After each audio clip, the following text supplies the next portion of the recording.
Hello, welcome back. Congratulations, you are now in section 4. In this section, we're going to start learning about object-oriented programming concepts and how they are done in Java. So far, we have created classes in other videos, but we have not really learned what a class is for, what its true purpose is for, and what are objects. And we're going to be starting to learn those right now. Let's go ahead and create a new Java project for this section. We'll call it section 4, hit finish, and we're going to create a new class. We're going to name it employee, and we're going to create a new package, java.section 4. We're not going to create a main method. I'll explain why. Hit finish. So what we have done is we have created a class called employee. What exactly is a class? A class is nothing but, there are different terms: blueprint, a template, something that's like a model, like a type, and an object is a real world thing, right? There could be multiple employees, John, Tina, and so on, right? But all the employees have some common properties like name, their job title, their salary, and so on. So what a class lets you do is to define those properties, right, that belongs to all objects of that type class, right? So that using this blueprint, you can create any number of objects, right? You could create even 1,000 objects, 1,000 employees that all share the same template that you define in the class. There are two main parts in a class. They're called fields and methods, or in normal terms, it's like a state and behavior, right? What are basically fields? Fields are the properties that we just talked about. We're going to start typing private. In the later videos, we're going to learn what this private means, but just for now, just follow along. Private string name. So what we're saying is any object of type employee will have a name, right?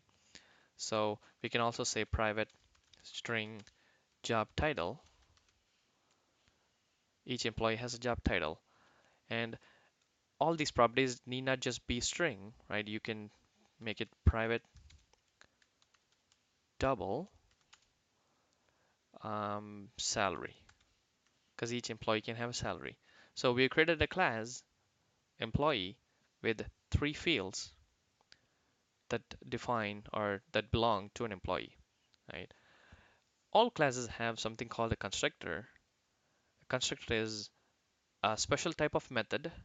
So public employee, note that the name of the constructor is the same as the class name, right? That's what makes it a constructor.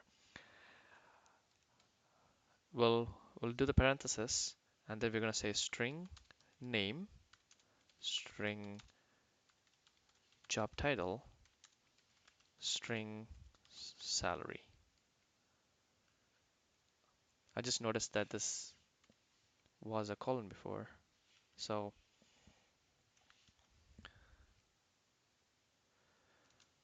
okay, there you go. So, public employee has three parameters that match the three fields, right? So it's basically a method which can receive these parameters, and the purpose of a constructor is to initialize the object, right? So if you were to create an employee object John, you will call the constructor and pass the name as John, pass the job title as analyst, and so on, and pass the salary like 5,000, 10,000, or something like that. So when these are received, we need to set them to the fields.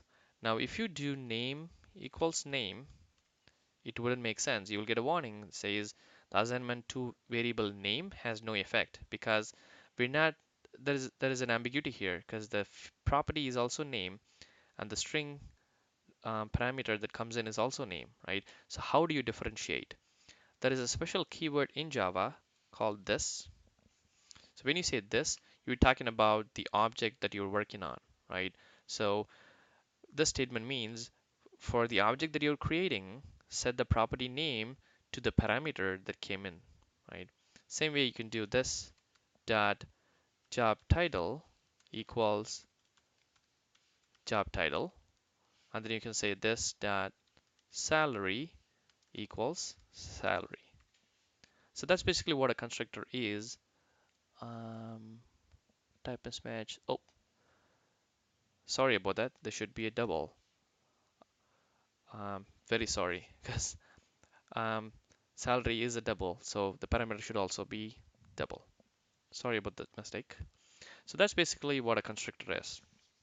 Now, apart from the constructor, right, a constructor is basically called when you create the object. We're going to see that when we create an object of this type employee, but for now, just remember that. But once you create the object, if you were to change the value of an employee, change the name of an employee, change the job title of an employee, or if you want to retrieve the value, right? What is the current object's name and stuff like that. We need we need methods to access these values, right? That's what we call a getter and setter. A getter basically gets the value, and a setter basically sets the value. Now in Eclipse, there is a shorthand for version or way to get it. If you go to source, generate getters and setters. So I did a right click, went to source, generate getters and setters, right? Eclipse automatically gives you the three fields that you're working with. Just do select all and then hit OK. So Eclipse created some methods for us. Let's see what they are. So for name, it created a get name, which nothing but returns the name itself, which is why the return type is string. Um, There is a set name, which receives the parameter name and says this dot name equals name, same like here, right? But the return type is void because nothing is being returned. So similarly, we got the get job title and set job title and get salary and set salary. So these are the methods through which you can access the fields, right? So any class that you create will have a set of fields and set of methods to access them. So that's basically class. Class lets you create a template with properties and methods, right? So you can create any number of objects for them. So if you made it this far, that's great. In the next video, we're going to create some objects from this class and see how to call these methods and so on. But that's basically what a class is. Thanks for watching. See you in the next video.